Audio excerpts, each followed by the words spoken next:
Hey everyone, Greg here. Welcome back to the Pure Bath Bliss community. You know, we get a lot of questions, but there's one that comes up again and again. It's the ultimate showdown in the bathroom: bar soap versus liquid soap. Which one is truly better? Well, today, we're gonna find out. You know, this whole journey for me, for Pure Bath Bliss, it really started with this one single question. I was literally standing in my shower one day, looking at all these plastic bottles, and I just thought, what am I actually doing here? What's the real impact? And that question, well, it sent me down a rabbit hole, and it basically started everything you see here today. So I figured, let's go on this discovery together. We're gonna find some real, honest answers.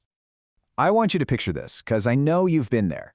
You're in the soap aisle. It's a wall of choices, right? You've got these humble, simple bars of soap on one side, and then this rainbow of fancy liquid soap pumps on the other.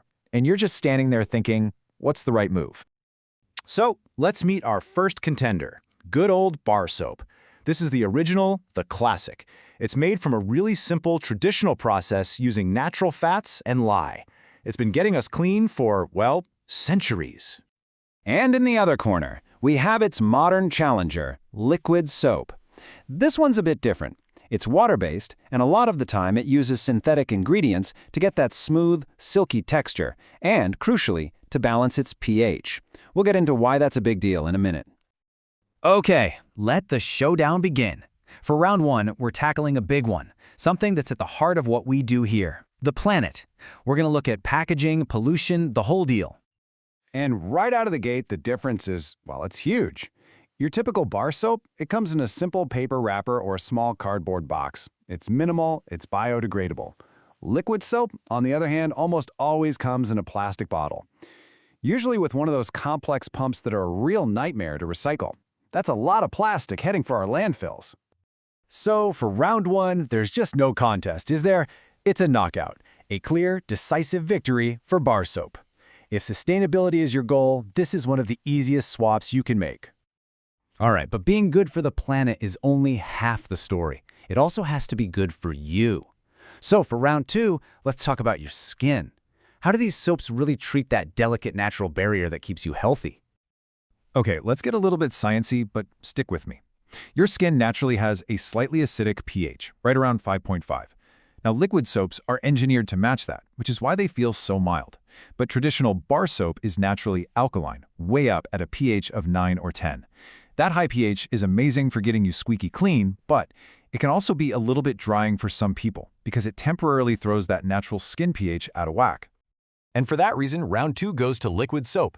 That pH-balanced formula makes it the gentler choice, and that's especially true if you've got really sensitive or dry skin.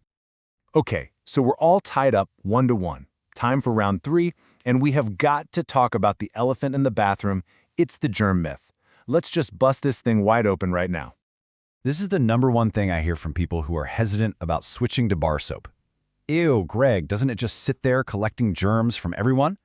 It's a valid question, but is there any truth to it? The reality? Nope. It's totally a myth.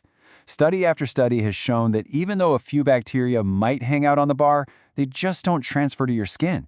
The act of lathering up and rinsing washes everything right down the drain, germs from your hands and any from the soap bar itself. Plus, keeping your bar soap clean is super easy. Just give it a quick rinse when you're done. And here's the absolute most important part: let it dry out. Put it on a soap dish that drains well. Bacteria love moisture, so a dry bar is a clean bar. No more mushy, soggy soap. So what's the verdict for round three? It's a tie. Seriously, as long as you're using them the right way, both bar soap and liquid soap are perfectly clean and hygienic. The germ myth is officially busted. All right, with the score still tied, it all comes down to the final round: practicality. We're talking about the real-world stuff here: your wallet, your convenience, and your suitcase. Let's break it down. When you look at the cost per wash, bar soap is almost always the winner. It's just cheaper. For travel, it's not even a competition. You just pop a bar in a case and go.